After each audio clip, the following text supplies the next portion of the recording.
Hello students, मैंने आपको last lecture में लेक्चर 5 में न्यूमेरिकल्स कराया था, जिसमें कूलम्स लॉ के प्रॉब्लम्स थे, सुपरपोजिशन ऑफ चार्जेस के प्रॉब्लम थे, one dimensional motion, equilibrium of charge particle, two dimensional motion like projectile in uniform electric field के प्रॉब्लम थे। अब कुछ और अच्छे प्रॉब्लम्स जो कॉम्पिटिटिव एग्जाम्स में दिखाई पड़े हैं उसको हम करने जा रहे हैं। साथ में बच्चों एक बात मैं बताना चाहूँगा कि आईआईटी के लिए जी के लिए एक स्पेशल लेक्चर में डालूँगा। वो लेक्चर 7 होगा हमारा, ये लेक्चर 6 चल रहा है अभी। लेक्चर 7 में हम ओनली आईआईटी की बात करेंगे। उसमें आईआईटी लेवल्स के प्रॉब्लम होंगे, डिफरेंट बुक्स के, जैसे concepts of physics by doctor SC. Verma, आई.ई. Irodov, इनके प्रॉब्लम्स होंगे, जिसके बाहर आईआईटी में प्रॉब्लम्स नहीं होते हैं। तो चलिए बच्चों, अब मैं स्टार्ट करता हूं। और साथ में एक बात और, प्रॉब्लम लिख करके कराने में थोड़ा समय ज़्यादा लगते हैं, तो मैं प्रॉब्लम को बोलूँगा और आप लोग उसको लिखेंगे।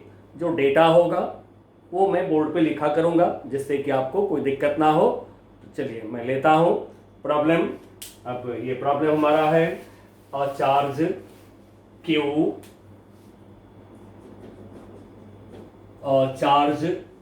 Capital Q is divided into two parts, Q and capital Q minus small q, full stop. Find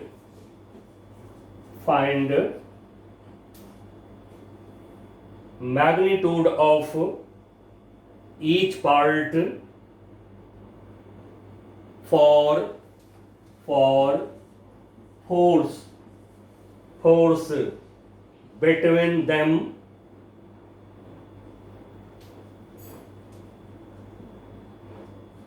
is maximum when they are separated by a certain distance। चलिए बच्चों, अब इसको हम कैसे सॉल्व करें। टूल्स एंड टेक्निक के अंदर मैंने आपको बताया है, फिर मैंने कैलकुलस जो पढ़ाया उसमें भी बताया है। जब कभी भी फिजिक्स में मैक्सिमम और मिनिमम की बात आवे, तो वहां पर आप सबसे पहले जिसकी मैक्सिमम या मिनिमम वैल्यू आप निकालना चाह रहे हैं, देखना चाह रहे हैं, पहले उसका इक्वेशन लिखिए। वो इक्वेशन आपका एक फंक्शन होगा। मैक्सिमम वैल्यू के लिए कैलकुलस कहता है कि differential coefficient of function with respect to variable is equal to 0। तो चलिए बच्चों लिखते हैं फोर्स का formula. Now F equal to 1/4 pi epsilon naught. जो टू पार्ट्स हैं हमारे चार्ज के, कैपिटल Q चार्ज ओरिजिनल है, इसके ये टू पार्ट्स हैं, एक पार्ट Q, दूसरा पार्ट Q माइनस Q। तो Q1 Q2 कूलम्स लॉ लगा रहे हैं। दोनों के बीच की distance suppose small r square हो गया। अब सर्टेन डिस्टेंस बोल दिया प्रॉब्लम ने, मतलब कि निश्चित डिस्टेंस, तो r को वेरिएबल नहीं ले सकते हैं। 1/4 pi epsilon not constant, capital Q given charge है, इसको कम अधिक ले ही नहीं सकते हैं हम लोग। ओनली वन वेरिएबल है यहां पर Q। अब या तो आप dF upon dQ, differential coefficient of force with respect to Q, dF upon dQ equal to 0 कर दीजिए सीधे, आपको निकल आएगा Q का वैल्यू, अपने आप निकल जाएंगे। कैलकुलस का यही फायदा है कि अप्लाई करिए, रिजल्ट अपने आप आ जाते हैं। नहीं, यदि आप थोड़ा सा चाहें समय की बचत करना, तो यहां पर क्या करिए, न्यूमरेटर, ये न्यूमरेटर यदि हमारा मिनिमम हो जाए, न्यूमरेटर यदि मैक्सिमम हो जाए, मैक्सिमम, क्योंकि मैक्सिमम की बात हम लोग कर रहे हैं, यदि ये न्यूमरेटर मैक्सिमम हो जाए तो फोर्स मैक्सिमम हो जाएंगे, तो फिर इसको आप सीधे जो है डिफरेंशिएट करके जीरो कर लीजिए। For maximum value of this differential coefficient of this term is equal to zero. तो चलिए मैं थोड़ा टाइम की बचत करा रहा हूं, इसको मैं यूज कर रहा हूं। तो for maximum F Q, capital Q minus small q is maximum for this, इसके लिए d q, capital Q minus small q upon d q is equal to zero, differential coefficient is equal to zero. या फिर मैं side में लिख देता हूं दूसरा तरीका भी, और कोई चाहे तो d F upon d q equal to zero कर ले, दोनों से आपका आंसर निकल आएगा। चलिए अब दो टर्म है यहां पर, तो अलग अलग डिफरेंशिएशन करेंगे हम, तो इसको सेपरेट कर रहे हैं। D small q capital Q upon d q, capital Q is constant and so out करा इसको, d small q upon d q minus d q into q square, d q square upon d q now equal to zero. Now ये हो गया q, d q upon d q 1, now this equal to d x power n, q का power 2 है and so 2 q का power 2 minus 1, this equal to 0। Now q equal to 2q, therefore small q equal to capital Q by 2। अब ये one part हो गया, एक part निकल आया, दूसरी पार्ट जो होगा ये है आपका capital Q minus small q, तो capital Q minus small q के जगह पर Q बाय 2 ले लिया। Now this is equal to Q by 2 and so जो दोनों पार्ट्स हैं इनके मैग्नीट्यूड हो गए इक्वल। इस तरह से बच्चों यदि एक चार्ज को 2 इक्वल पार्ट्स में डिवाइड करते हैं और उसको सर्टेन डिस्टेंस से रखते हैं, देन उनके बीच जो फोर्स होते हैं वो मैक्सिमम होते हैं। नाउ नेक्स्ट क्वेश्चन इज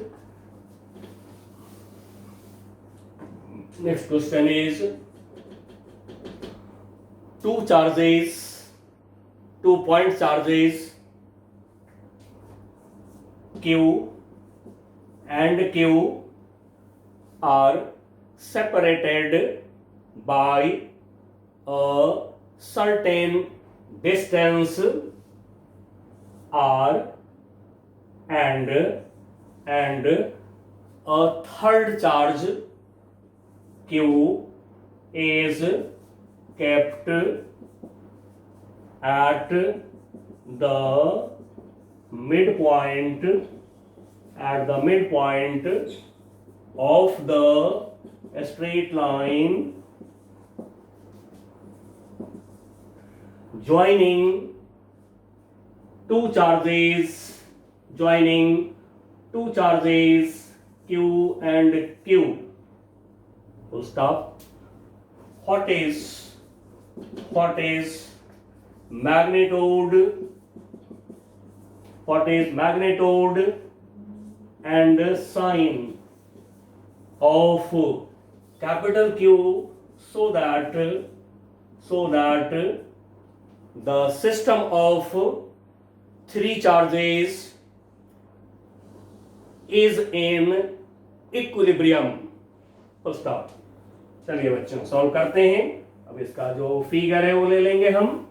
ये 2 पॉइंट चार्जेस Q दोनों के बीच की डिस्टेंस बता दिया हमें, R ले लिया हमने। अब जो थर्ड चार्ज Q है, कैपिटल Q है, इसको रखा गया मिडिल पॉइंट पे रखा गया है। दोनों चार्ज Q को ज्वाइन करने वाले लाइन के मिडिल पॉइंट पे रखा गया है, यहाँ पर कैपिटल Q। अब ये डिस्टेंस यहाँ से यहाँ तक ये R/2 हो जाएंगे, यहां से यहां की डिस्टेंस भी R/2 हो जाएंगे। अब देखिए इक्विलिब्रियम के लिए जैसा कि मैंने आपको पढ़ाया है टोर्सन टेक्निक के दरमियान, इक्विलिब्रियम के समय एक्सेलरेशन 0 होते हैं, तो फिर हम चाहेंगे कि ये जो सिस्टम ऑफ चार्जेस हैं इक्विलिब्रियम में रहे, तो किसी के पास में एक्सेलरेशन नहीं आना चाहिए। तब ऐसी हालत में क्या करिए, सबको जांच करेंगे, नहीं उसमें समय लगेगा। तो इसमें अच्छा होता है कि या तो एक्सट्रीम लेफ्ट या एक्सट्रीम राइट का चार्ज ले लीजिए और उस पर फोर्स दिखा लीजिए, रिजल्टेंट फोर्स को जीरो करिए। इक्विलिब्रियम के लिए एक्सेलरेशन जीरो के लिए रिजल्टेंट फोर्स को जीरो होना चाहिए। तो चलिए बच्चों, हम ये ले रहे हैं चार्ज, अब इस पर दिखा रहा हूं फोर्स। तो ये जो कैपिटल क्यू चार्ज है इसका मैं नंबर 1 कर रहा हूं, ये जो क्यू चार्ज है इसका नंबर 2 बोल दिया हमने। अब ये 1 नंबर चार्ज इसको रिपेल करेगा या अट्रैक्ट करेगा, यही हमसे पूछा गया है, इसका साइन पूछा गया है, इसका वैल्यू पूछा गया है। तब इसका तो हमें नहीं पता है साइन वैल्यू, तो इसको अभी छोड़ दीजिए, जिसका पता है उसको पहले लीजिए। तो ये जो क्यू चार्ज है, ये क्यू चार्ज क्या करेगा, इस क्यू को इधर रिपेल करेगा, इसके फोर्स को हमने F2 बोल दिया इस क्यू चार्ज पे।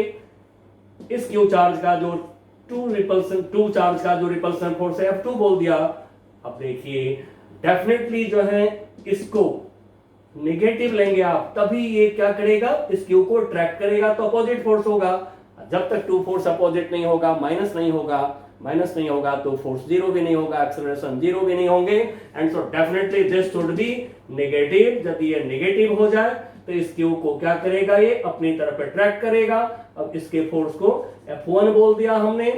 चलिए नाउ इसकी acceleration zero. if acceleration of this charge particle is zero, then हम क्या करेंगे, one side force F1 minus other side force F2, resultant force निकाला equal to m into a करेंगे। और इक्विलिब्रियम की प्रॉब्लम आवे तो समझ लीजिएगा टाइप 2 प्रॉब्लम है, क्योंकि इसमें मास की जरूरत होगा, Newton second law of motion की जरूरत होगा इसमें हमें। एंड सो एक्सेलरेशन यहां पर क्या है, जीरो। तो फिर F1 इक्वल टू क्या होंगे, F2। अब डायरेक्ट प्रॉब्लम में एक काम करेंगे हम लोग, जिससे समय की बचत होगी। यदि एक्सेलरेशन जीरो दिखाई पड़े आपको कभी भी, तो one side force equal to opposite side force कर लेंगे। नाउ F1 की वैल्यू, अब ये F1 फोर्स जो हमारा है इसकी वजह से है, इनके बीच के डिस्टेंस r/2 है।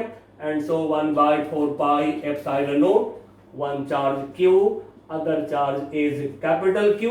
अब कहेंगे माइनस क्यों नहीं लिया हमने, because force is vector, vector की मैग्नीट्यूड नेगेटिव नहीं होता है, upon square of distance r/2 का square, r²/4।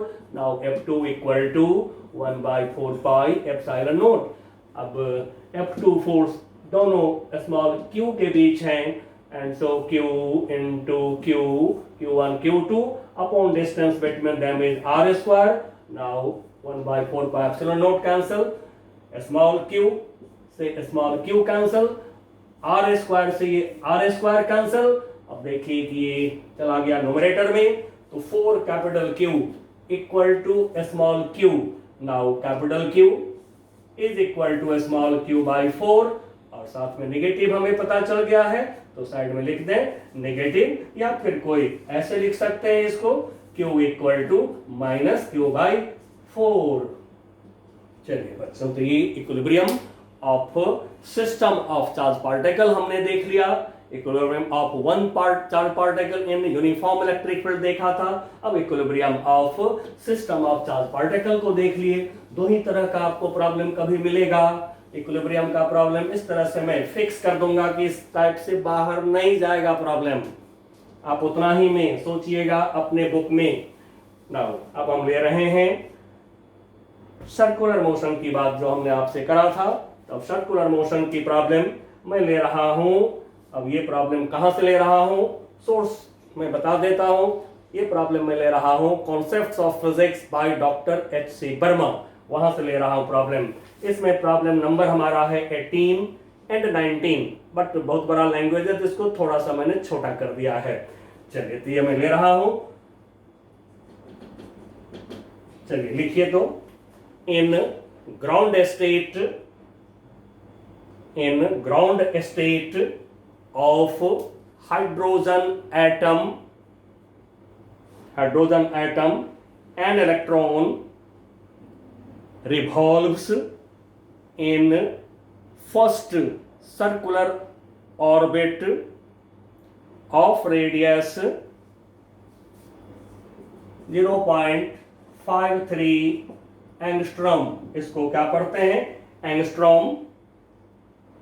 Around the nucleus with 1 proton. Find number 1, first है electrostatic force between electron and proton. Number second है क्वेश्चन हमारा speed of the electron. चलिए बच्चों अब इसको निकालते हैं। तो जो इसमें कहा गया हमें कि हमारे एटम में न्यूक्लियस होता है, सबको पता है। अब इस न्यूक्लियस के अराउंड इलेक्ट्रॉन रिवॉल्व करते हैं सर्कुलर ऑर्बिट में। ये सर्कुलर ऑर्बिट दिखाया, थोड़ा टेढ़ा हो जाता है कभी कभी, बट आप मान के चलेंगे दिस इज सर्कुलर ऑर्बिट। अब इसमें इलेक्ट्रॉन लेते हैं, ये ले लिया हमने इलेक्ट्रॉन, ई नेगेटिव से ड्रॉट करा, मास इसका m ले लेते हैं। वेलोसिटी अलोंग टेंजेंट होता है जैसा कि आपको ऑलरेडी पता है। Now radius of orbit nucleus to orbit distance, ये होता है रेडियस ऑफ ऑर्बिट। अब देखिए प्रोटॉन है यहाँ पर, इसको हम लोग प्लस ई से, जैसा कि हम लोग पढ़े हैं, डिनोट करते हैं। चलिए मैं ई लिख देता हूं इसको। अब हमारा पहला काम है निकालना इलेक्ट्रोस्टैटिक फोर्स। तो इसके लिए जो आर है इसको हम एसआई यूनिट में ले आवे। तो चलिए नंबर 1 फर्स्ट पार्ट लेते हैं। फर्स्ट पार्ट में आर को हम पहले एसआई यूनिट में कन्वर्ट कर लें। तो 1.53 into 10 to the power minus 10 meter, 1 angstrom is 10 power minus 10 meter। कर लिया। Now mass of electron आपको पता है, या नहीं तो चार्ट में से देख लीजिएगा, 9.1 10 to the power minus 31 kg। Electron की चार्ज, प्रोटॉन की चार्ज, जैसा कि हम लोग फर्स्ट लेक्चर में ही बात कर लिए थे, ई जो होता है this is 1.6 10 to the power minus 19 coulomb. और हमें फोर्स चाहिए फर्स्ट पार्ट में। अच्छा फर्स्ट पार्ट लिखा हुआ है, हमें फोर्स चाहिए। चलिए तो फोर्स निकालते हैं, कूलम्स लॉ लगाएंगे। पॉइंट चार्ज, जब तक हमें किसी बॉडी का साइज नहीं बोलेगा, पॉइंट चार्ज मान के चलेंगे चार्ज बॉडी को। तो इलेक्ट्रॉन की चार्ज इसको Q1 ले लें, प्रोटॉन की चार्ज को Q2 ले लें। 1/4 पाई एप्सिलॉन नॉट। एक चार्ज E Q1, दूसरा चार्ज E Q2, और माइनस साइन नहीं लेंगे because force is vector. Vector की मैग्नीट्यूड नेगेटिव नहीं होगा अपॉन आर स्क्वायर। अब बच्चों वैल्यू आपके सामने में है, सारे वैल्यूज को आप यहां रख लेंगे। 1/4 पाई एप्सिलॉन नॉट का भी वैल्यू आपको पता है। चलिए मैं वैल्यू डाल देता हूं, 9 into 10 to the power 9। अब ये दोनों जैसा कि देख रहे हैं इक्वल हैं, तो आप 12वीं के बच्चे हैं, बहुत आराम से सॉल्व कर सकते हैं प्रॉब्लम को। 1.6 का स्क्वायर कर लें अलग, 10 पावर 9 माइनस 19 का स्क्वायर अलग कर लीजिए, ऐसे कर लीजिए, divide by R square. R square में भी वही बात करिए, दोनों का स्क्वायर अलग अलग कर लीजिए। 0.53 का स्क्वायर, फिर 10 to the power minus 10 का स्क्वायर। अब बच्चों आप इसको बहुत आराम से कैलकुलेट कर सकते हैं, ठीक है। और जैसा कि आपको पता होगा, concept of physics doctor S C Verma की बुक में गलतियां नहीं हैं। आप इसमें जो भी आंसर हो उसको लाने की कोशिश करेंगे। तो मैं जरा यहाँ पर आंसर आपको मेंशन कर देता हूं, ठीक है। ये हो गया आंसर इसमें हमारा 8.2 10 to the power minus 8 Newton. Now second part में जो हमसे कहा गया है, जो सेकंड पार्ट है उसमें स्पीड डिमांड किया गया है हमसे। तो चलिए अब मैं आता हूं, जो आपको टूल्स एंड टेक्निक में सर्कुलर मोशन हमने सिखाया है। मैंने वहां पर आपसे बोला था सर्कुलर मोशन की प्रॉब्लम को आप फोर्स की प्रॉब्लम समझिए, फोर्स को दिखाइए, दिखाने के बाद उसको रिजॉल्व करिए, फिर जो प्रॉब्लम टाइप 2 प्रॉब्लम है फोर्स का 3 स्टेप में उसको करिए। तब चलिए फोर्स को दिखाते हैं। हमें इस पर फोर्स चाहिए, तो इसको ये अट्रैक्ट कर रहा है अपनी तरफ, प्रोटॉन इलेक्ट्रॉन को अट्रैक्ट कर रहा है अपनी तरफ, फोर्स को बोला F। अब और कोई फोर्स तो है नहीं, ये हो गया टोटल फोर्स टुवर्ड्स सेंटर। तो जैसा कि हमने आपको कॉन्सेप्ट दिया है, कि सर्कुलर मोशन देखा, टोटल फोर्स टुवर्ड सेंटर निकालेंगे हम, equal to m into A C कर देंगे, क्योंकि रिजल्टेंट फोर्स तो m इंटू ए होता है, तो F equal to m into A C for centripetal acceleration. जैसा कि हमने टूल्स एंड टेक्निक में सारा चीज बता रखा है, इसलिए कभी दिक्कत हो तो सीधे आप जाइए tools and technique physics made easy, उसको देखिए और फिर ट्राई करिए प्रॉब्लम को। नाउ ये हो गया रिजल्टेंट फोर्स, जिधर फोर्स उधर होते हैं एक्सलरेशन। अब F हमें निकला हुआ है, रख लिया, F की वैल्यू 8.2 10 टू द पावर -8 रख लिया। नाउ मास इलेक्ट्रॉन का आपके पास में है, ये मास रखेंगे हम 9.1 इंटू 10 टू द पावर -31, ये रख लिया। अब AC सेंट्रीपिटल एक्सलरेशन, AC क्या होता है, v²/r होता है, सेंट्रीपिटल एक्सलरेशन टुवर्ड सेंटर जो एक्सलरेशन होता है, इसी को AC सेंट्रीपिटल एक्सलरेशन बोलते हैं, और जो AC का वैल्यू होता है v²/r, ये सब भी लिखा हुआ है टूल्स एंड टेक्निक वाले लेक्चर में। नाउ इनटू तो v² भी तो हमें चाहिए अपॉन r हमारे पास में है 0.53 10 टू द पावर -10। अब देखिए बच्चों, v के अलावे सारा टर्म हमें मालूम है, क्रॉस मल्टीप्लाई करिए और v इक्वल टू यहां से निकालिए, और जो आपको आंसर मिलेंगे दैट विल बी 2.18, ये होगा 2.18 10 टू द पावर 6 मीटर पर सेकेंड। बट बच्चों कैलकुलेशन आप करिएगा, जरूर करिएगा, बिकॉज कैलकुलेशन के स्पीड थोड़ा सा आपको बढ़ाना है, ठीक है, इसलिए मैं सारा कैलकुलेशन नहीं कर रहा हूं, ठीक है, ताकि मैं ज्यादा प्रॉब्लम आपको करवा सकूं और आप कैलकुलेशन कर सकते हैं। 12वीं के बच्चे हैं, 12 के बच्चे हैं, आप डेफिनेटली कैलकुलेशन कर सकते हैं, और आंसर कभी जो आपको मिलेगा मेरे तरफ से वो कभी गलत नहीं होगा, बिकॉज वो टेस्टेड है, बहुतों बार हमने टेस्ट कर रखा है इसको। अब यहां से आगे अब मैं आपको एक दो छोटा एक प्रॉब्लम दिखाता हूं, जैसे बहुत जरूरी है हमारे लिए, ये भी मैं ले रहा हूं कॉन्सेप्ट ऑफ फिजिक्स से, प्रॉब्लम नंबर 8 ले रहा हूं, एक्सरसाइज कैसे मैं लेता हूं हमेशा। तो ये लिया हमने क्वेश्चन नंबर 8, अब मैं इसको एग्जाम्पल लिख लिया करता हूं हमेशा। अब इस क्वेश्चन में क्या है जरा सुनिए। 2 charged particles are placed at a distance 1 centimeter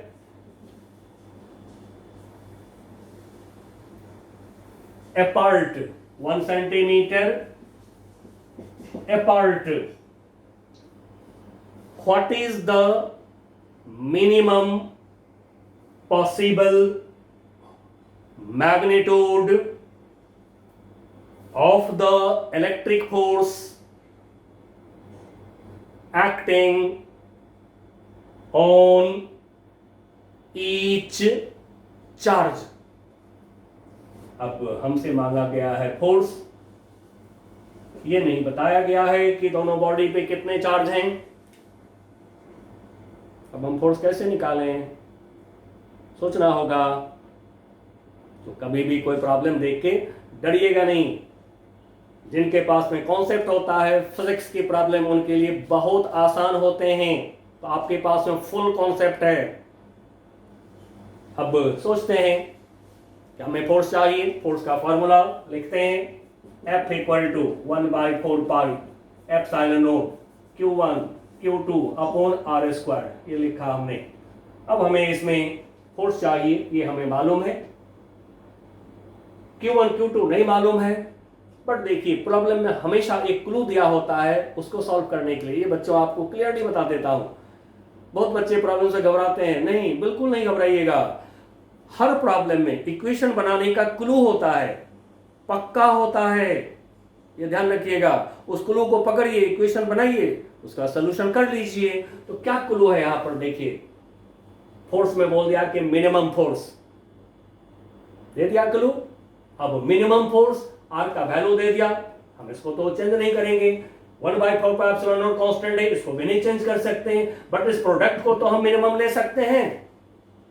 जब इस प्रोडक्ट को कर देंगे मिनिमम, फोर्स हो जाएगा मिनिमम। अब तो बच्चों आप पढ़े हैं कि minimum charge on an object is equal to E, charge of 1 electron और 1 प्रोटॉन, जिसको एलिमेंट्री चार्ज भी बोलते हैं, इसको बेसिक यूनिट ऑफ चार्ज भी बोलते हैं। स्मॉलेस्ट चार्ज यही है हमारा।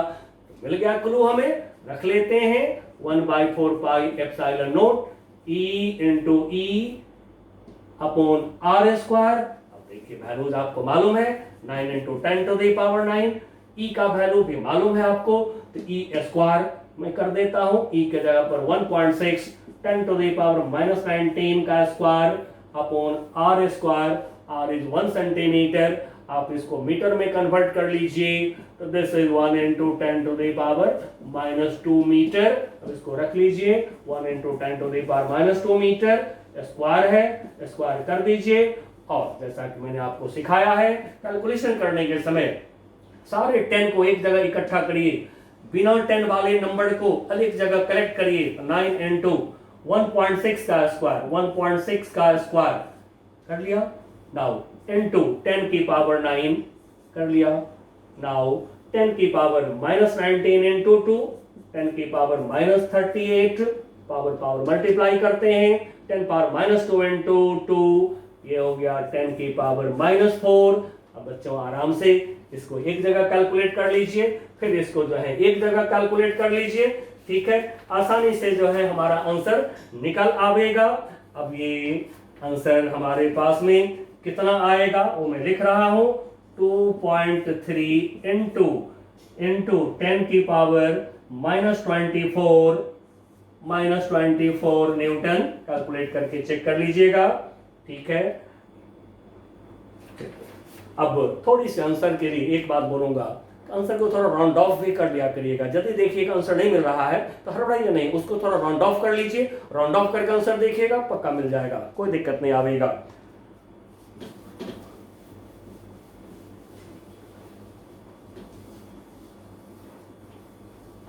अब एक प्रॉब्लम सर्कुलर मोशन का मेरे को और लेने का मन कर रहा है, वो प्रॉब्लम ये है, ये मैं बोल रहा हूं।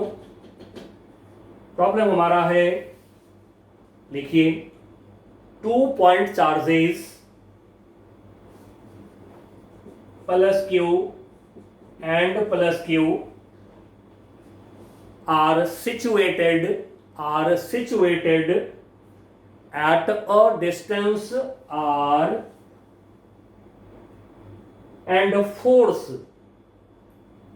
between them is F, full stop.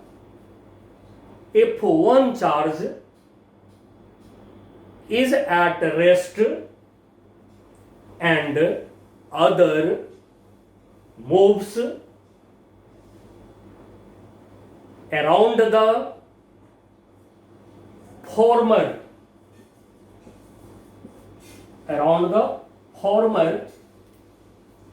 in a circle of radius r,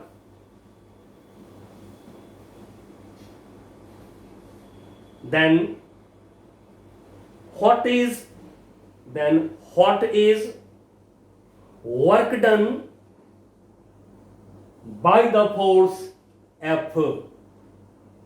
चलिए बच्चों, अब एक चार्ज प्लस क्यू फिक्स है, इसके अराउंड दूसरा चार्ज प्लस क्यू चक्कर लगा रहा है, ये हो गया प्लस क्यू चार्ज। दोनों के बीच की डिस्टेंस ये आर, ये रेडियस हो गया। अब जैसा कि हम लोग जानते हैं कि वेलोसिटी सर्कुलर मोशन में किधर होता है, अलोंग द टेंजेंट के अलोंग वेलोसिटी, ये हो गया भी। जिधर होते हैं वेलोसिटी उधर होता है डिस्प्लेसमेंट, तो इधर हो गया एस डिस्प्लेसमेंट। अब एक चार्ज दूसरे चार्ज को तो रिपेल करेगा, तो इस चार्ज को ये चार्ज रिपेल कर रहा है, फोर्स ऑफ रिपल्सन, ये एफ प्रॉब्लम बोल दिया है। अब जैसा कि हम जानते हैं रेडियस एंड टेंजेंट के बीच एंगल कितना होता है 90 डिग्री। तो ये जो एंगल है between force and displacement 90 degree है। And so work done W equal to, याद होगा आपको, force vector dot S vector, या फिर इसको एक्सपैंड कर दें तो F S cos theta, now F S cos 90 degree equal to हो गया 0। इसलिए बच्चों कहा जाता है कि सेंट्रीपिटल फोर्स से, सेंटर के अलॉन्ग जो फोर्स है, रेडियस के अलॉन्ग जो फोर्स होता है, उस फोर्स से सर्कुलर मोशन में वर्क डन 0 होते हैं। याद रखिएगा, बहुत बार आया कॉम्पिटिटिव एग्जाम्स में। चलिए नेक्स्ट, कभी बीच बीच में कुछ छोटे छोटे प्रॉब्लम्स भी मैं डालते चलूंगा ना। अब एक प्रॉब्लम और मैं ले रहा हूं, ये प्रॉब्लम भी मैं ले रहा हूं कॉन्सेप्ट ऑफ फिजिक्स से। ये है प्रॉब्लम नंबर 9। अब इसमें क्या कहा गया है? कहा गया है estimate the number of electrons, estimate the number of electrons in 100 gram 100 G, G for ग्राम समझिएगा, न्यूमेरिकल वैल्यू के बगल में G होता है तो इसको ग्राम पढ़ेंगे। in 100 gram of water, in 100 gram of water, to stop, how much is the total negative charge on these electrons? चलिए बच्चों, अब जब कभी भी हमें किसी मटेरियल का मास दे दिया गया तो थोड़ा मोल कॉन्सेप्ट को यूज करिए। मोल कॉन्सेप्ट को यूज करके नंबर ऑफ मोल पता लगा लीजिए। नंबर ऑफ मोल पता लग गया, उससे number of molecules Avogadro number से मल्टीप्लाई करके, एवोगाड्रो नंबर तो आप जानते हैं, फिर भी मैं यहां पर लिख रहा हूं एवोगाड्रो नंबर Na मैं बोल रहा हूं 6.023 10 to the power 23। ये आपको पता है, 9th क्लास नहीं पता है, लेकिन कभी कभी प्रॉब्लम में आपको इसमें कुछ चेंज कर देते हैं लोग। तो यदि चेंज कर दिया प्रॉब्लम में तो फिर आप उसी को यूज करेंगे, इस स्टैंडर्ड को वैल्यू को यूज मत करिएगा। तब चलिए यूज करते हैं मोल कॉन्सेप्ट। तो सबसे पहले 100 ग्राम वाटर में कितने मोल्स हैं ये पता लगाते हैं। तो आपको पता है number of moles equal to क्या होता है, mass of a body in gram,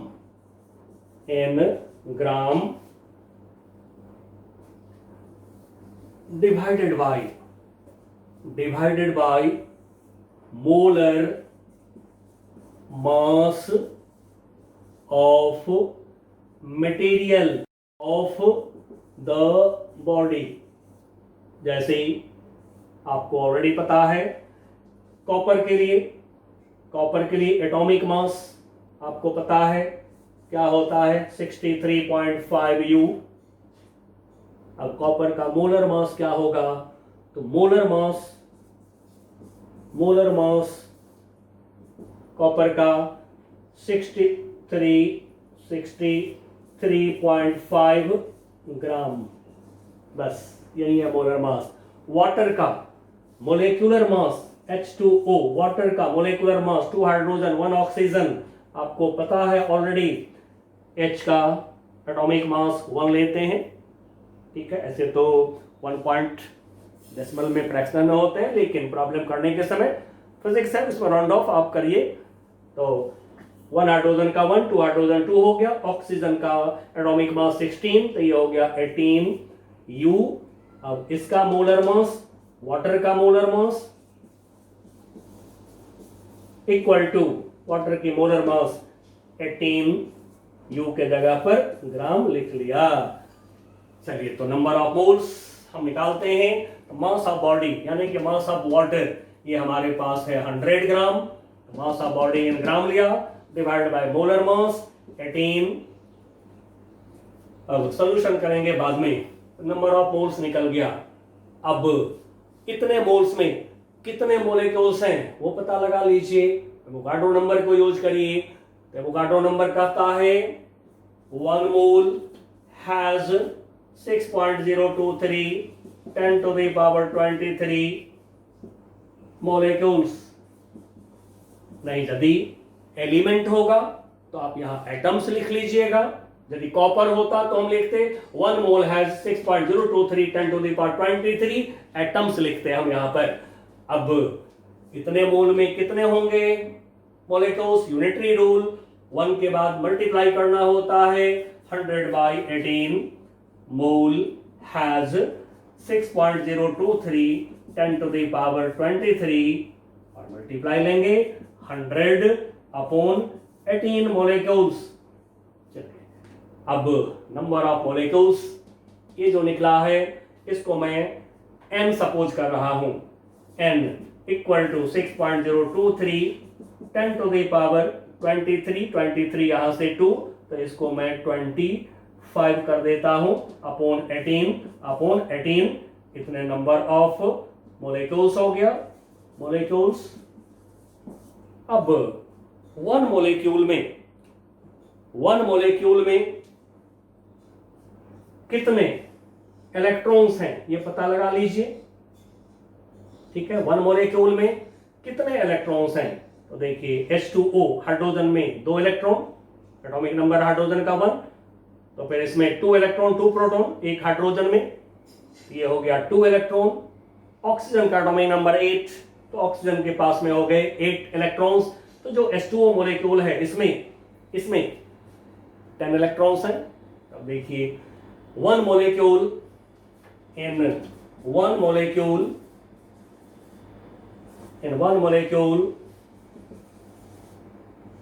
there are 10 electrons, and so in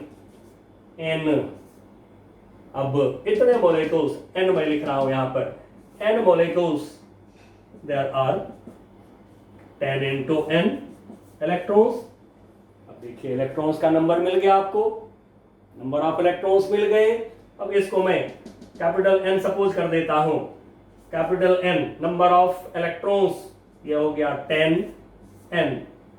यहां पर हमने नंबर ऑफ मोलिक्यूल्स निकाल दिया। अब यहां पे नंबर ऑफ इलेक्ट्रॉन्स निकाल लिया हमने। अब आप यूनिटरी रूल लगाइए या फिर क्वांटाइजेशन ऑफ चार्ज में पढ़े हैं, Q इक्वल टू NE। ठीक है, तो पहला क्वेश्चन हमारा जो है इसमें first estimate the number of electrons. Number of electrons ये हो गया। अब यहाँ पे n की वैल्यू आप डाल दीजिएगा, ये n की वैल्यू डाल के कैलकुलेशन कर लेंगे। अब ये हमें मिल जाएंगे कितना 3.35 into 10 to the power 25। चलिए n की वैल्यू खाली आप डाल के कैलकुलेट कर लीजिएगा। अब नेक्स्ट हमें जो पूछा गया है इसमें क्या पूछा है, how much total negative charge. तो नंबर ऑफ इलेक्ट्रॉन तो मालूम है, क्वांटाइजेशन ऑफ चार्ज लगा देते हैं, Q इक्वल टू NE। अब ये Q हमें चाहिए नंबर ऑफ इलेक्ट्रॉन। और मैं यहीं पर एक बात आपको बोलना चाहूंगा, जब भी आप प्रॉब्लम करिएगा तो Q इक्वल टू NE लिख करके, ठीक है ना, -NE + NE मत लिखिएगा, पहले अपना वैल्यू निकाल लीजिए। यदि इलेक्ट्रॉन का गेन हुआ है तो नेगेटिव लिख दीजिएगा, इलेक्ट्रॉन का लॉस हुआ है तो पॉजिटिव लिख दीजिएगा।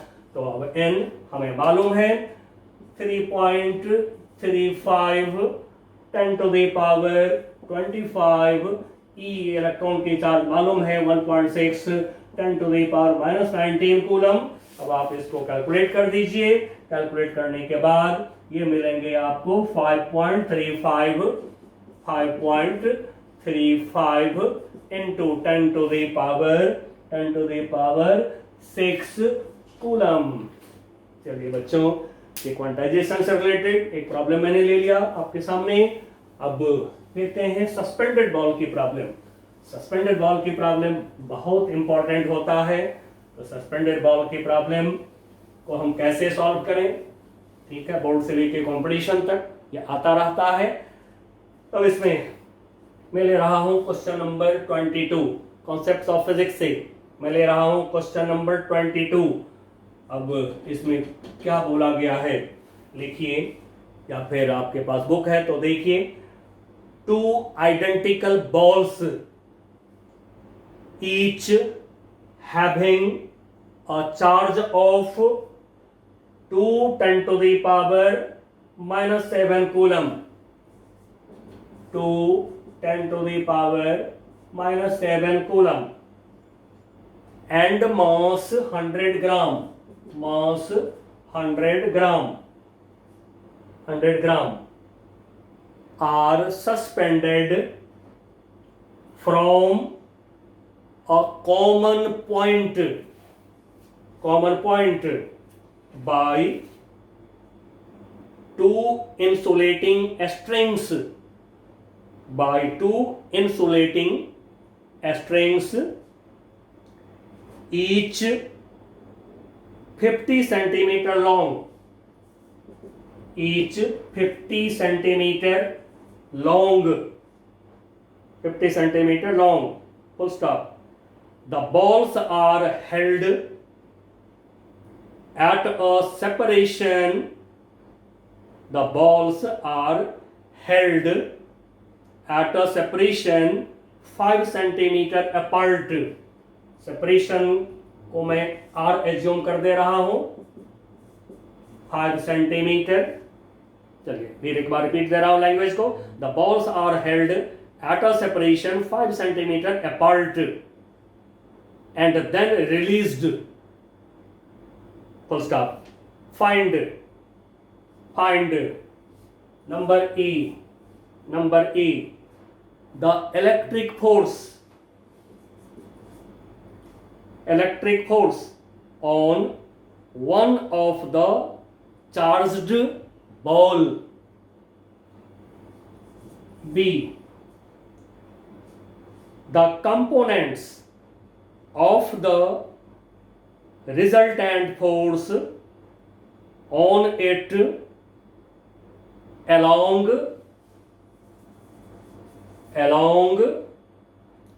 and perpendicular to the string. C part, the tension in the string. D part, the acceleration of one of the balls. Full stop. Answers are to be obtained only for the instant just after the release. चलिए बच्चों, अब इसको solve करते हैं, देखते हैं हमें ये क्या सा मिलता है। अब बिना फिगर का तो हम इसको कर नहीं सकते हैं, एंड सो फिगर ड्रॉ करते हैं। ये पॉइंट ऑफ सस्पेंशन, यहां पर मैं S लिख रहा हूं। यहां से बॉल्स को लटकाया गया, ठीक है, लाइक चार्जेस, आइडेंटिकल चार्ज दिए गए हैं। अब एक बॉल को दूसरे बॉल को डिस्टेंस r से अलग रखा गया है। एक बॉल लिया ये, दूसरा बॉल लिया ये, दोनों बॉल को दिए गए हैं चार्ज Q। तो फिर यहां पर मैं लिख दे रहा हूं चार्ज को Q प्लस Q, यहां भी चार्ज Q लिख दिया प्लस Q। अब जो स्ट्रिंग है, स्ट्रिंग की लेंथ हमें L ये बता दिया गया, बॉल का मास बता दिया गया है। चलिए अब ये है R, ये R दे दिया। अब बच्चों सबसे पहले सस्पेंडेड बॉल की प्रॉब्लम में एक काम आप सबसे पहले करिएगा, हमेशा करिएगा, वो क्या है?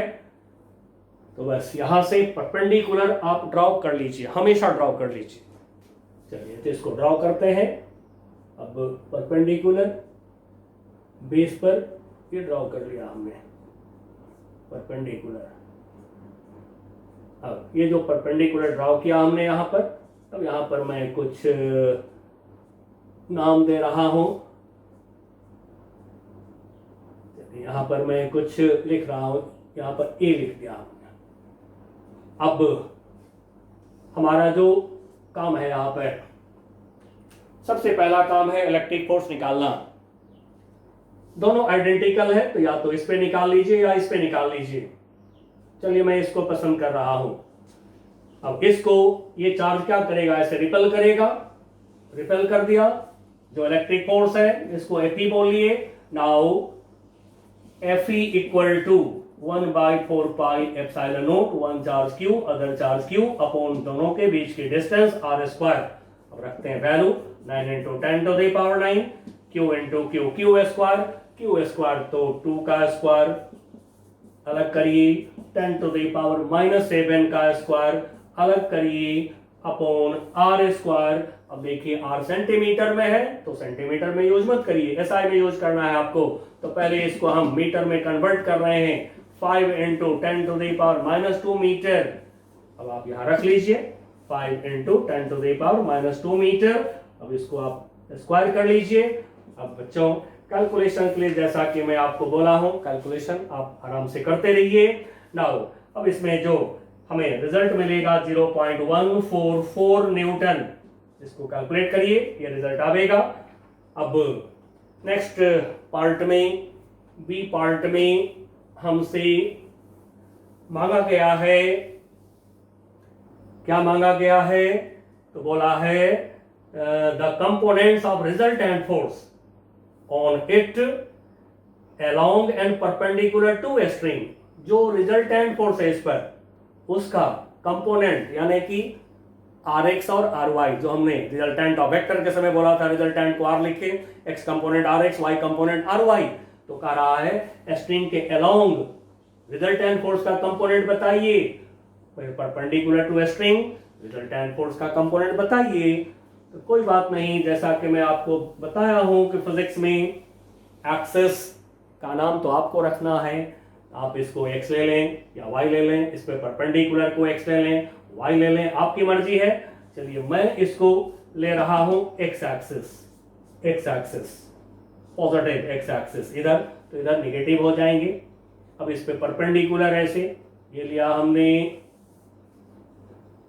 थोड़ा हल्का सा टेढ़ा हो गया है, परपेंडिकुलर इसके ऊपर ये परपेंडिकुलर लिया, दिस एंगल इज 90 डिग्री, थोड़ा सा टेढ़ा हो गया है। नाउ अब इसको हमने बोला y एक्सिस, ठीक है। नाउ हमें चाहिए रिजल्टेंट फोर्स का कंपोनेंट इधर और इधर चाहिए। तो चलिए बाकी फोर्स दिखाइए।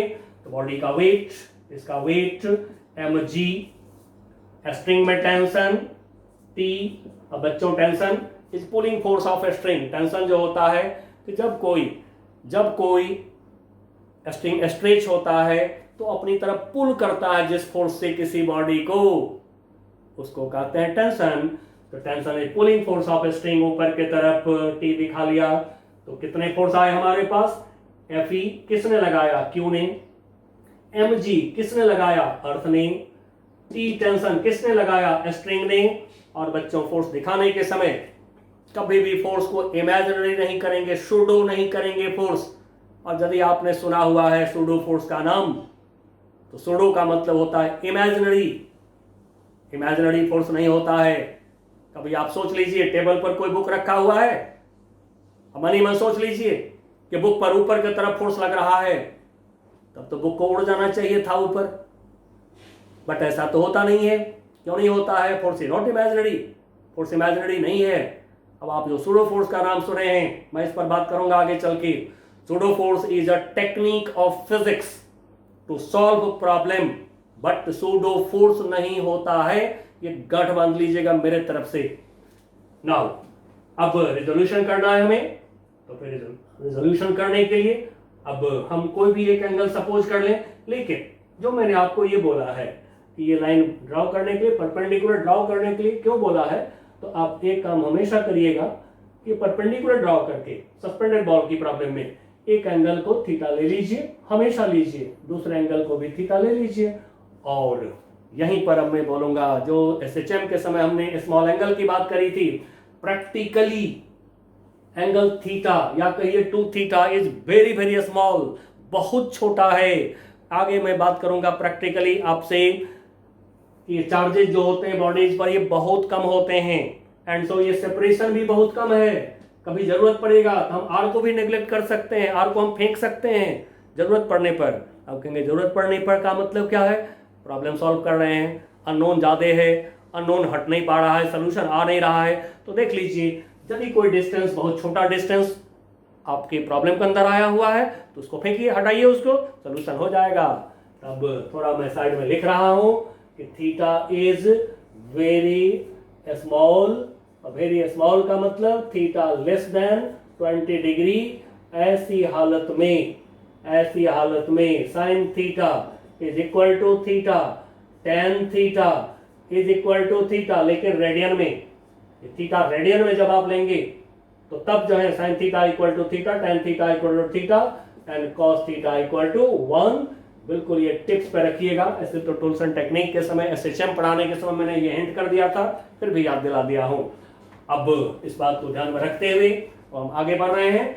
अब ये एंगल हमारा थीटा है, ये लाइन वर्टिकल, ये लाइन है वर्टिकल, देखिए दोनों लाइन वर्टिकल है। अब ये एंगल थीटा है तो फिर ये एंगल हमारा क्या होगा, थीटा हो जाएगा। ये लाइन वर्टिकल, ये लाइन वर्टिकल, अभी ऐसे ये काट रहा है तो फिर ये एंगल भी हमारा क्या होगा, थीटा। अब ये एंगल है 90 डिग्री, अब ये एंगल 90 डिग्री है, ये एंगल थीटा हो गया तो ये 90 माइनस थीटा हो जाएगा। This angle is 90 degree minus theta. फिर देखिए यहां से यहां तक देखिए ये एंगल हमारा जो है 90 डिग्री है, X axis Y axis 90 degree, इसको माइनस करिए तो ये एंगल हमारा क्या होगा, थीटा हो जाएगा। ठीक है बच्चों, इस तरह से थोड़ी ज्योमेट्री की मदद ले लिया करिएगा। यदि जरूरत पड़े तो आप इसको थोड़ा सा आगे बढ़ा लीजिए, पीछे बढ़ा लीजिए अपना, ऐसे भी जांच कर सकते हैं। कैसे, देखिए अब जरा ये लाइन हो गया पैरेलल, इस लाइन ने इसको इंटरसेक्ट करा। अब आप सबको पता है कि अल्टरनेटिव एंगल इक्वल होता है, ये भी एंगल थीटा हो गया हमारा। तो जैसे भी है हार नहीं मानना है प्रॉब्लम से, कॉन्सेप्ट जब पूरी हाथ में है तो हार नहीं मानना है कभी प्रॉब्लम से। ठीक है, थोड़ी सी ज्योमेट्री लगाया, वर्टिकल अपोजिट एंगल थीटा, ठीक है, जांच भी कर लिया।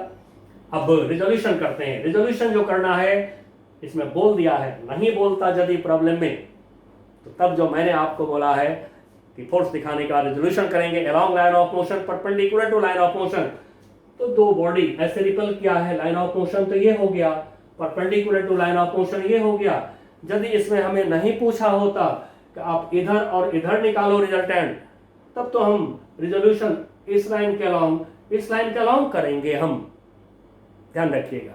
अब चलिए तो mg का रिजोल्यूशन हम कर रहे हैं। जिस लाइन से वेक्टर का एंगल हमने बोला है cos थीटा लेने के लिए, तो mg का कंपोनेंट इधर हो गया mg cos थीटा, तो फिर mg का कंपोनेंट परपेंडिकुलर लाइन के अलोंग हो जाएंगे, इधर के तरफ हो जाएंगे mg sin थीटा। और बच्चों जब फोर्स की प्रॉब्लम आप कर रहे हैं तो फोर्स की प्रॉब्लम फ्री बॉडी डायग्राम मास दे दिया, तो यदि मास दे दिया किसी प्रॉब्लम में तो फिर वो फ्री बॉडी डायग्राम होता है। फ्री बॉडी डायग्राम पर कभी भी माइनस साइन मत लगाइए फोर्सेस में। अब यदि फ्री बॉडी डायग्राम आप नहीं सीखे हैं तो मैं आपको सिखा दूंगा आगे, बट अभी फ्री बॉडी डायग्राम पर इतना ही नजर रखिए कि फोर्स की प्रॉब्लम को करने के समय किसी में माइनस साइन नहीं लगाइएगा। कौन सा प्रॉब्लम, जब मास दिया रहे तो। अब रिजोल्यूशन इसका ले रहे हैं, Fe का ले रहे हैं, तो Fe का रिजोल्यूशन लेंगे तो देखिए Fe का कंपोनेंट इधर के तरफ, ये हो गया हमारा Fe cos थीटा। क्यों, तो फोर्स Fe इस लाइन से थीटा एंगल बना रहा है। अब इधर हो गया Fe cos थीटा, तो फिर परपेंडिकुलर लाइन के अलोंग इधर के तरफ हो जाएंगे Fe sin थीटा। अब T का कंपोनेंट, तो ये जो T का लाइन है ये एक्स एक्सिस से 180 डिग्री का एंगल बना रहा है, तो रिजोल्यूशन छोड़ दीजिए, मत करिए। यदि कोई वेक्टर एक लाइन पर है तो वही कंपोनेंट होता है, इसलिए उसको छोड़ दिया करेंगे। परपेंडिकुलर लाइन यदि इसके अलाउंग टी का रिजोल्यूशन करेंगे, एंगल है 90 डिग्री, तो टी कॉस 90 डिग्री 0 हो जाएंगे। चलिए रिजोल्यूशन हो गया। अब रिजल्टेंट फोर्स को मैं F सपोज कर रहा हूं। लेट रिजल्टेंट यानी पार्ट बी में जा रहा हूं। Resultant force on a charge Q equal to F। तब इस F का x कंपोनेंट हमें चाहिए, Fx इक्वल टू सारे x कंपोनेंट को ऐड करिए, ये हो गया mg cos theta plus fe sine theta, t इधर है तो माइनस टी। अब जैसा कि मैंने आपको बताया है, रिजल्टेंट फोर्स निकाल करके m इंटू ए करेंगे, तो फिर यहां पर m इंटू ए यदि करें तो हमें तो a पता नहीं पता है, तो फिर हम यदि a यूज करते हैं इसमें तो हमारे पास में सारे अननोन हो जाएंगे। ठीक है, तो फिर वहां पर हम 1 सेकंड के लिए जरूर सोचेंगे, क्या कोई ऑब्जेक्ट इस लाइन के अलाउंग, स्ट्रिंग के अलाउंग चल सकता है?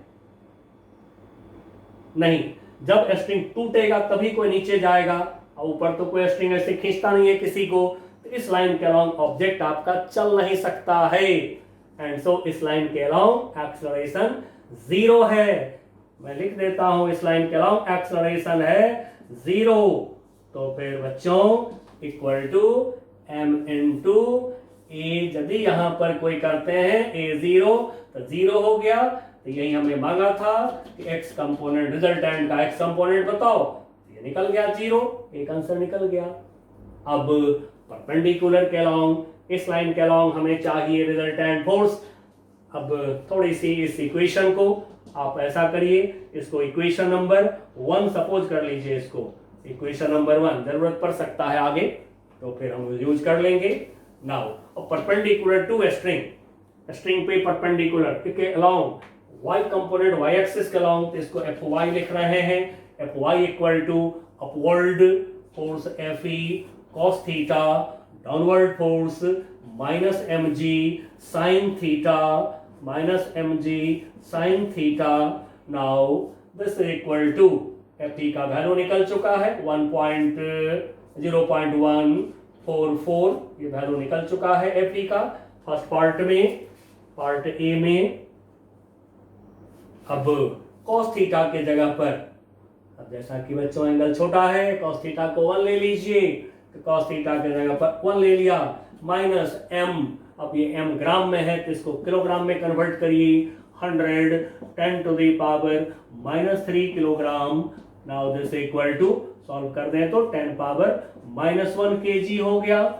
तो फिर आप इसको यूज कर लीजिए यहाँ पे, तो 10 पावर -1 kg। g का वैल्यू 9.8 ले लीजिए, 9.8। अब साइन थीटा की वैल्यू निकालने के लिए आ जाइए अपने राइट एंगल ट्रायंगल के अंदर। अब ये जो लेंथ है यहां से यहां तक, ये है r/2। अब साइन थीटा लेंगे तो फिर r/2 अपॉन l हो जाएगा। ठीक है, तो ले लीजिए साइन थीटा यहां से r/2 upon l, r/2 upon l।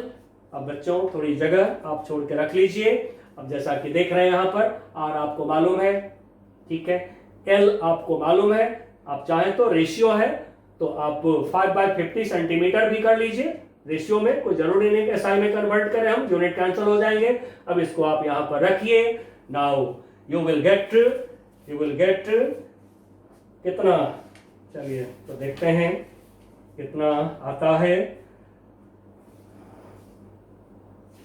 एक मिनट जरा, ये आता है हमें 0.095 न्यूटन। ये निकल गया।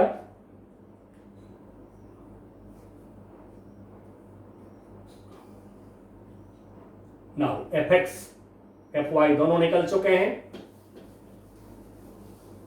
नेक्स्ट क्वेश्चन हमारा क्या है, अगले प्रॉब्लम में है हमें निकालना है the tension in string, tension in string निकालना है।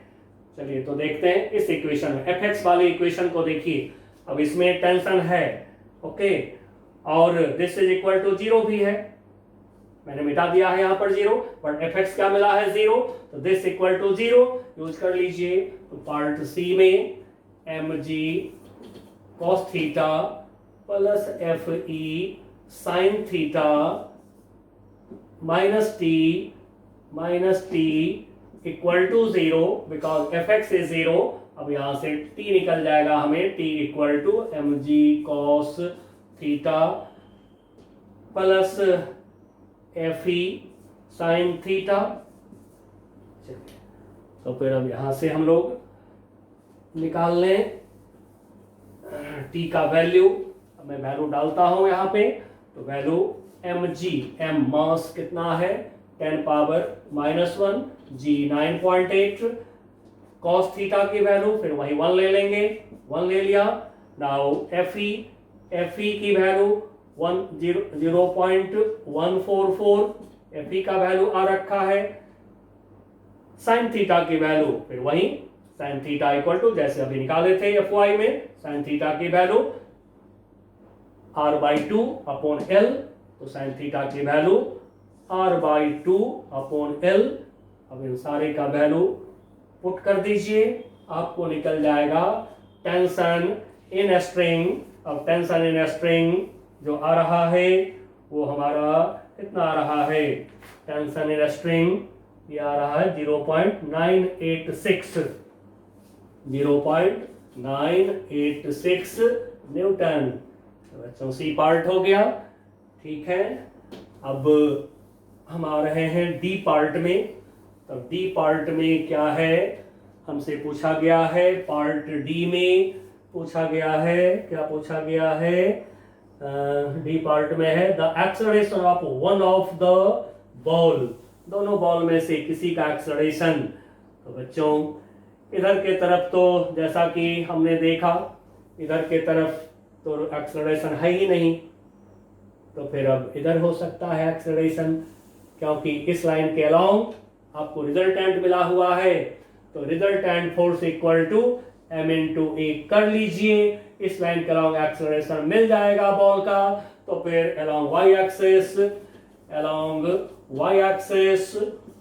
Now Fy equal to m into a करा, Fy की वैल्यू हमें मिला हुआ है 0.095। नाउ m की वैल्यू है 10 पावर -1 इंटू ए। अब यहां से ए निकल जाएंगे हमारे, ए इक्वल टू आ गया, यहां से क्रॉस मल्टीप्लाई डिवाइड लेंगे तो आ जाएगा 0.95 मीटर पर सेकंड स्क्वायर। लेकिन जो एक्सेलरेशन आ रहा है अब किधर आ रहा है उसको देखिए जरा गौर से, y एक्सिस के अलोंग, ठीक है, y एक्सिस के अलोंग एक्सेलरेशन आ रहे हैं आपको, और जिधर बड़ा फोर्स होता है उधर रिजल्टेंट होता है। तो ये जो Fy है आपका ऊपर की तरफ है, बॉल का एक्सेलरेशन ऊपर की तरफ है y एक्सिस के अलोंग, एंड सो हमारा जो आंसर है यहाँ पर 0.95 metre per second square perpendicular to the string going away. अब दूर की तरफ जाएगा, इस बॉल से डिस्टेंस बढ़ेगा, तो going away from other ball. चलिए बच्चों, one of the best problem आप सीखे हैं अभी मेरे से, ठीक है। अब एक प्रॉब्लम मैं आपको जल्दी से सिखाता हूं, और ये होगा सिंपल हार्मोनिक मोशन SHM का प्रॉब्लम होगा। तो SHM की प्रॉब्लम का कॉन्सेप्ट तो मैं आपको टूल्स एंड टेक्निक में दे रखा हूं ऑलरेडी, बट अब आपको यहां से मैं करा देता हूं, जिससे कि बहुत मजे से आपको याद रहेगा। चलिए तो यह मैं ले रहा हूं इसी बुक का, कॉन्सेप्ट ऑफ फिजिक्स का ले रहा हूं 32 प्रॉब्लम। अब इसमें क्या बोला गया है सुनिए, to particles A and B, मैं साथ में फिगर भी ड्रॉ करते चलता हूं, two particles A and B, each carrying charge Q, दोनों में चार्ज है Q, each carrying charge Q। Are held fixed with separation d between them, इनके बीच की सेपरेशन d पर फिक्स किया हुआ है। A particle c having mass m and charge q is kept at the middle point of the line AB। अब एक particle c को रखा गया है AB के मिडिल पॉइंट पर, यहां पे रखा गया पार्टिकल c को रखा गया मास m, मास इसका बता दिया m, इस पार्टिकल जो c को रखा गया है इसका मास बता दिया हमें m, एंड इसके पास में चार्ज बता रहा है q, स्मॉल q चार्ज इसके पास में बता रहा है। नाउ कर रहे हैं, सबसे पहले पार्ट ए में हमें बोला गया है if it is displaced through और distance x perpendicular to AB, यदि यहां से परपेंडिकुलर टू AB डिस्प्लेस कर दिया x डिस्टेंस से, चार्ज पार्टिकल को डिस्प्लेस कर दिया, देन हमसे पूछा जा रहा है, ठीक है, what would be the electric force experienced bye it, इस पे इलेक्ट्रिक फोर्स निकालो। तो पार्ट ए में हमसे पूछा गया है what is force on charge Q, force on Q पूछा गया है। जब इसको यहां पे रख दिया गया, मतलब अब यहां पे ये Q चार्ज नहीं है, अब ये Q चार्ज हमारा यहां पर है। नाउ पार्ट या हमसे बी पार्ट में कह रहा है assuming x less than d so that this force is proportional to x। तो हमें सेकंड पार्ट में बताना है कि जो फोर्स Q पे लग रहा है इस समय that is proportional to x, and number C third part में है under what conditions will the particle C execute simple harmonic motion if it is released after such a small displacement। फिर आगे हमारा question find the time period of oscillation if these conditions are satisfied। चलिए बच्चों पहले force दिखाते हैं फटाफट। Now इस Q को ये Q रिपेल करेगा, पहले तो ये लाइन को ज्वाइन करिए, ज्वाइन करा। नाउ चार्ज को लाइन को तो हमेशा ज्वाइन करना है, इसी लाइन का लॉन्ग फोर्स होगा, एक्शन रिएक्शन फोर्स होगा। अब ये Q इस Q को रिपेल करा, अब इस फोर्स को मैं बोल रहा हूं F1। ये जो चार्ज Q है ये भी रिपेल करेगा, इधर बोला इसको F1। अब मैं एरो नहीं दिया उस पर, क्यों नहीं दिया, इसलिए इन दोनों के मैग्नीट्यूड है सेम। नाउ ये जो डिस्टेंस है अब हम निकाल सकते हैं, ये d/2 है, ये भी है d/2। नाउ ये हमारा हो जाएगा पाइथागोरस थ्योरम से, ये x है, ये d/2, तो फिर ये हो गया x² प्लस d²/4। सिमिलरली ये डिस्टेंस भी हो जाएंगे अंडर रूट पाइथागोरस थ्योरम से x² प्लस d²/4। अब देखिए ये दोनों एंगल तो इक्वल हो जाएंगे, मैं दोनों को थीटा बोल दिया हूं। अब इस लाइन को थोड़ा मैं आगे बढ़ा रहा हूं, इन दोनों फोर्स का रिजोल्यूशन करता हूं। ये एंगल लिया थीटा, F1 का कंपोनेंट इधर की तरफ होगा, F1 cos थीटा इधर हो जाएंगे F1 sin थीटा। नाउ इस F1 का कंपोनेंट फिर करें, ये एंगल थीटा, तो इधर हो जाएगा F1 cos थीटा, तो फिर इधर हो जाएंगे F1 sin थीटा। आप चाहें तो x एक्सिस बोल लीजिए, y एक्सिस बोल लीजिए।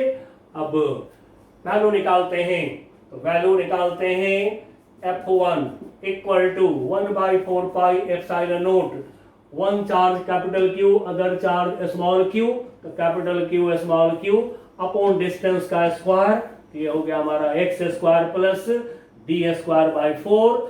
अब देखिए दूसरे का वैल्यू निकालेंगे, कितना ही आवेगा। तो यदि बच्चों क्लियर दिख रहा हो प्रॉब्लम में कि हमारा वैल्यू सेम आने वाला है, तब ये प्रॉब्लम 12वीं में नहीं आता है, ये आपको आईटी लेवल की प्रॉब्लम या फिर नीट में आ सकता है। तो इसलिए शॉर्टकट अप्लाई करिए। यदि देखते हैं कि F1 है तो इसको भी F1 लिखिए, ठीक है। अब इसके बाद रिजोल्यूशन हमने करा है। रिजोल्यूशन करने के बाद रिजल्टेंट फोर्स एक्स एक्सिस के अलोंग एफ एक्स ऐड करिए जरा, तो क्या देख रहे हैं यहाँ पर, एक तरफ F1 sin थीटा, दूसरी तरफ F1 sin थीटा। ठीक है, अब इस प्रॉब्लम में मास नहीं है, मास नहीं है तो फिर हमारा ये टाइप 1 प्रॉब्लम हो गया फोर्स का, जो टूल्स एंड टेक्निक में बोला हूं। एंड तो रिजोल्यूशन ऑफ वेक्टर हो गया ये हमारा, दिया इसमें माइनस साइन, उधर पॉजिटिव इधर नेगेटिव। नाउ जब इसको ऐड करते हैं you will get 0। Now y component of resultant force add करिए, F1 cos theta plus F1 cos theta क्या होगा, 2F1 cos theta. Now 2 F1 का वैल्यू रखा 1/4 pi epsilon naught capital Q small q upon x square plus d square by 4। Now cos theta का value रखिए, cos theta equal to x upon under root of x square plus d square by 4। Now this is equal to, एक जगह पे कर लेते हैं, आप चाहे तो सॉल्व भी कर सकते हैं इसको, अदरवाइज छोड़िए solution. 1/4 pi epsilon naught 2 capital Q small q x divided by नीचे, अब इसको 1 टर्म ले लें, इसको z सपोज कर लें, z का पावर 1, z का power half, and so z का power 1 plus half 3/2 x square plus d square by 4 raised power 3/2। ये निकल गया बच्चों force Fy। Now resultant force को हम F सपोज करते हैं, resultant force F equal to under root fx square plus Fy square, fx 0 है, and सो मिलेगा क्या, Fy। यही हो गया हमारा resultant force, this is 1/4 pi epsilon naught 2 capital Q small q x upon नीचे x square plus a square raised power 3/2, और direction किधर, y एक्सिस के अलोंग, यानी कि अवे फ्रॉम सेंटर, आप फिर cy लिख सकते हैं आप, अलोंग cy। ये हमारा फर्स्ट पार्ट था। अब आंसर मिलाने के लिए जरा मैं देखता हूं क्या है आंसर में। ये है आपको 32 में q capital Q small q x, ठीक है, नीचे जो है 2 से सॉल्व किया हुआ है, 2 पाई एप्सिलॉन नॉट, आप कर दीजिए, यहां से सॉल्व कर दीजिए, यही आंसर है हमारे पास। चलिए फर्स्ट पार्ट हो गया, पार्ट ए हो गया। अब हम आते हैं पार्ट बी में। तो पार्ट बी में कह रहा है x को बहुत छोटा लेने के लिए, तो ले लीजिए पार्ट बी में if x less than d, यदि x बहुत छोटा है d से, तो बच्चों एडिशन सब्ट्रैक्शन में कहा जाता है बहुत छोटे टर्म को ऐड सब्ट्रैक्ट मत करो। तो फिर यहाँ पर हम लोग यहाँ पर डी स्क्वायर था, ए लिखा गया है, डी स्क्वायर है यहाँ पर, ये डी स्क्वायर बाई 4 भी छूट रहा है, बाई 4। चलिए इसको चेक कर लें, चलिए ये हो गया, ऊपर लिखा हुआ है एक्चुअली, तो यही लिखना है आपको 2q x square plus D square by 4। Now अब यदि x बहुत छोटा हो गया तो फिर हम क्या करें वहां पर, तो यदि x बहुत छोटा हो गया तो x को नेग्लेक्ट कर दीजिए, फेंक दीजिए x को। तो ये मैं यहां पर लिख रहा हूं f का इक्वेशन, ये हमें अभी जरूरत है, यहां पे लिख लिया हमने। अब x को फेंकेंगे फोर्स के इक्वेशन से, तो चलिए फेंकते हैं। अब आप कहेंगे न्यूमरेटर से फेंकें, नो, कभी भूल से भी मल्टीप्लाई डिवाइड में किसी को 0 नहीं लीजिएगा, नहीं तो पूरे को 0 या इन्फिनिटी कर देगा। एडिशन सब्ट्रैक्शन में होता है फेंकना, यानी 0 लेना। तो जब x को नेग्लेक्ट कर दिया, x स्क्वायर को नेग्लेक्ट कर दिया हमने यहाँ पे, तो फिर हमारे पास बचेगा क्या, f equal to 1/4 pi epsilon naught 2 capital Q small q x, अब यहाँ से x स्क्वायर चला गया तो d square by 4, d by 2 का मैं स्क्वायर कर देता हूं इसको, d square by 4, d by 2 का स्क्वायर कर दिया, इसके ऊपर पावर 3/2 डाल दिया। सोल्यूशन करने में थोड़ा सा अपना भी बुद्धि लगाते रहना चाहिए। अब मैं 2 को इससे सॉल्व कर दे रहा हूं, f इक्वल टू आ गया हमारे पास में q x अपॉन 2 पाई एप्सिलॉन नॉट। अब देखिए 2 से 2 तो कैंसिल हो जाएंगे, यहां से मल्टीप्लाई होगा तो बचेगा d बाई 2 का क्यूब तो फिर d का क्यूब नीचे 2 का क्यूब जाएगा ऊपर, तो ये 8 हो जाएंगे। नाउ 2 से इसको सॉल्व करिए, 4 हो गया। अब इस इक्वेशन को मैं 1 अभी सपोज कर रहा हूं। अब इसमें देखिए क्या है, constant constant constant constant constant and so therefore f proportional to x, यही हमें शो करना था कि show that force is proportional to x। तो ये प्रोपोर्शनल हो गया, पार्ट बी का काम हो गया। अब आइए पार्ट सी में आइए जरा। अब पार्ट सी में यहीं पर SHM की बात हम करेंगे।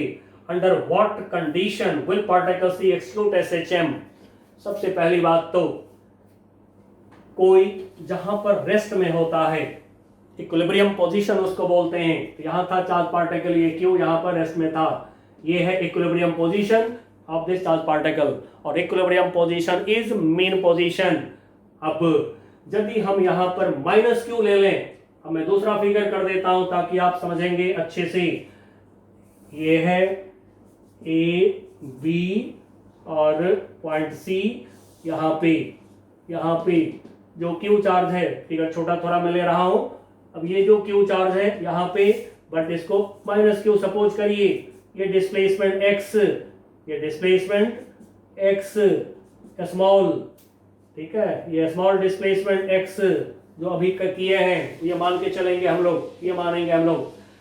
क्यों? तो SHM में जैसा कि मैंने पढ़ाया है, स्मॉल ऑसिलेशन में मेन पोजीशन से स्मॉल डिस्प्लेसमेंट होता है, तभी SHM होता है। तो ये पॉइंट सी जो इक्विलिब्रियम पोजीशन, ये हो गया मेन पोजीशन। अब यदि आप इस चार्ज को माइनस क्यू ले लीजिए, तो इस पर क्या होगा, फोर्स का डायरेक्शन अट्रैक्शन का होगा, इधर आ जाएंगे फोर्स, रिजल्टेंट इधर आ जाएगा।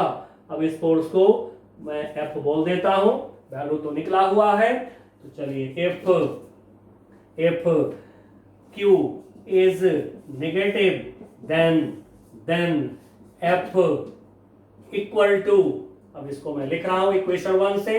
तो ये हो गया कैपिटल Q स्मॉल q, 4 को शुरू में ले आते हैं, ये ले आए, अपॉन ये कांस्टेंट पाई एप्सिलॉन नॉट d क्यूब ले आए इंटू x। अब ये फोर्स हो गया हमारे पास में।